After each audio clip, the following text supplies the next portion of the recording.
Փաշինյանի համար եկեղեցին Աստծո տունն է եւ ոչ թե կառուցման մեջ ատկատ բռնելու միջոց։ Ատում են, որովհետեւ Հայաստանի Հանրապետության վարչապետ Նիկոլ Փաշինյանի համար Սաղմոսը աղոթք մարգարեություն է, օրհներգություն է եւ ոչ թե ռեպերտուարի ինչ-որ մի շանսոնի նման երգ, որ գողական բազարների ու փողի բազարների արանքում իրար մեջ կարող են ասել տրամադրությունները փոխելու համար։ Ատում են, որովհետև Հայաստանի Հանրապետության վարչապետ Նիկոլ Փաշինյանի համար քրիստոնեական արժեքները, պատվիրանները բացարձակ են։ Եվ ոչ թե ուղղակի քող, որոնց տակ թաքնվելով կարելի է անել դրանց ճիշտ հակառակը։ Այս ամենը նրա մասին է, որ Հայաստանի Հանրապետության վարչապետի կրած արժեքների ու հայ առաքելական եկեղեցու որոշ բարձրաստիճան սպասավորների միջև կա արժեքային գերխզում ուղղակի։ Ու այդ խզման առաջնային կետը հավատն առ Աստված։ Չգիտեմ, ինչքանով է շոկային իմ ասած, իմ համար շոկային էր, երբ որ ես դա բացահայտեցի։ Ինչքանով է օրինակ ձեզ համար շոկային, որ օրինակ Հայաստանի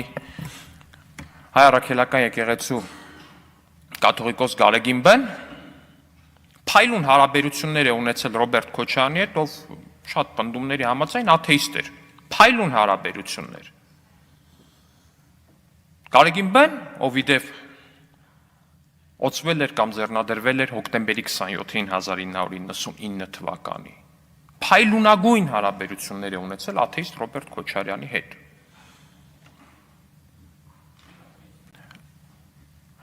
Իդեպ աթեիստը չեմ օգտագործում որպես բացական պիտակ, սա էլ շեշտ է, մարդ է, կարող է հավատալ, կարող է չհավատալ, իր գործն է։ Բայց երբ որ դե առնվազն հանրագիտարաններում, բաց հանրագիտարաններում այդպես է գրված ու դրա մասին են վկայում նաև մի շարք տվյալներ, որ Ռոբերտ Քոչարյանը աթեիստ է, առնվազն կարծեմ դրվագներ կա, որ հրաժարվում է խաչը համբուրելուց եւ մնացած իր սահմանադրական իրավունքն է, կրոնի իրավունք։ Ամեն դեպքում սրա մասին չի խոսքը։ Խոսքը նրա մասին է, որ երբ որ կհիշեք անհնար է Հայաստանում մարդ չկա, ով չի հիշում, որ երբ մարտի 1 էր տեղի ունենում, ու մարդիկ էին գնդակահարվում Երևանի փողոցներում, իրական քրիստոնեական հոտի առաջնորդը չէր կարող ուղղակի ծպտուն չհանել, հասկանում եք,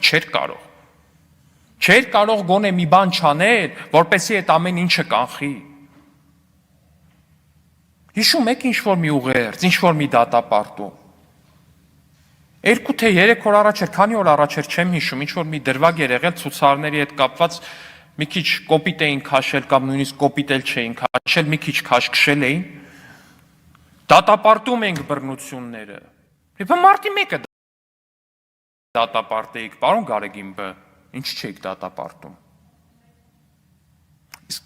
Գիտեք ինչի չէին դատապարտում։ Որովհետև նույն Ռոբերտ Քոչարյանի համար թե եկեղեցին, թե Սաղմոսը, թե քրիստոնեական արժեքներն ու պատվիրանները նույնն են, ինչ եկեղեցական որոշ բարձրաստիճան սպասավորների համար։ Նրանք նույն ալիքի վրա են, նույն սանրի կտավն են,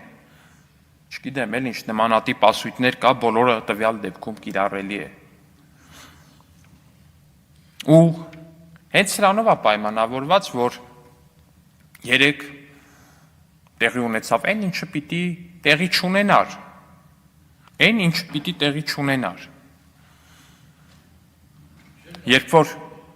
երբ որ տեղի չունենար, եթե այս շարժման առաջնորդ կարգված կամ նշանակված տերտերը իրապես կրեր քրիստոնեական արժեքներ։ Սրա մասին է խոսքը։ Իրապես քրիստոնեական արժեքներ կրողը ոստիկանների նկատմամբ պետքան մաղց չէր թափի։ Նրա գլխավորած շարժումը չէր տարածի ոստիկանների ընտանիքների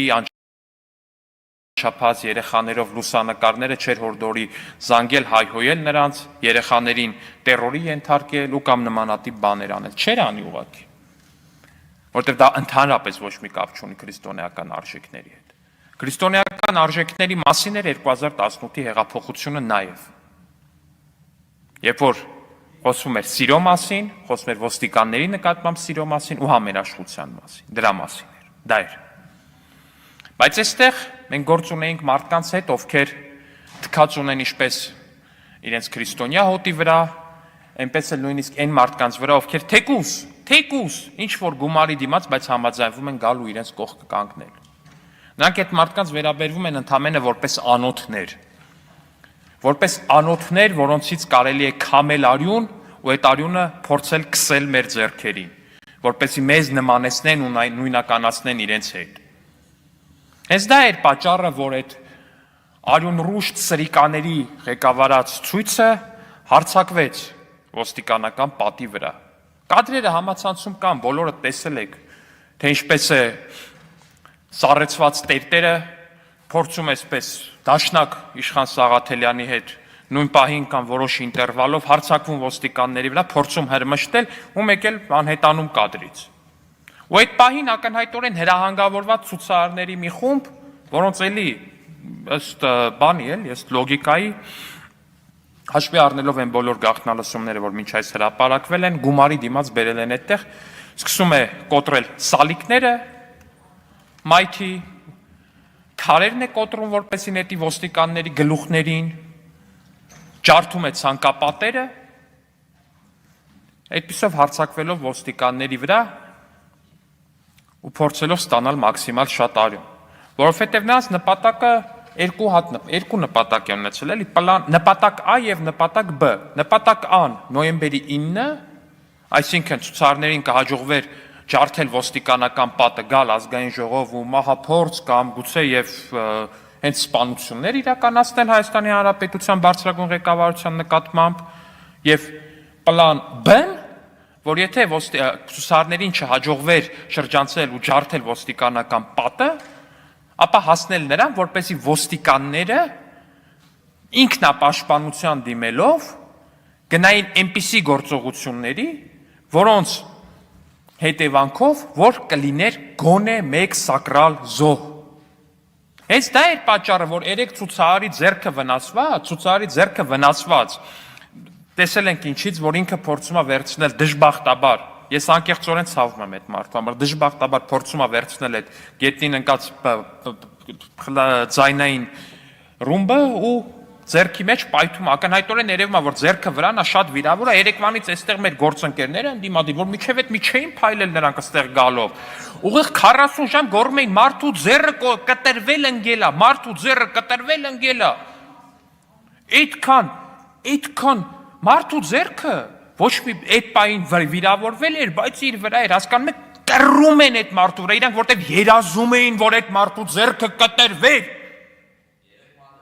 Ես չգիտեմ, մի հատ ճշտեք, որտեղ են վիրահատել այդ մարդուն, որտեղ այդ անդամահատությունը տեղի ունեցել, որտեղ է եղել այդ վիրահատությունը, մի հատ ճշտեք, խնդրում եմ, այդ ինչ պայմաններում է դա եղել։ Ես անկեղծորեն ասում, ես ամեն ինչ հավատում եմ, կատակ չեմ անում, ժողովուրդ ջան։ Ընդհանրապես կատակ չեմ անում, որ ես ամեն ինչ հավատում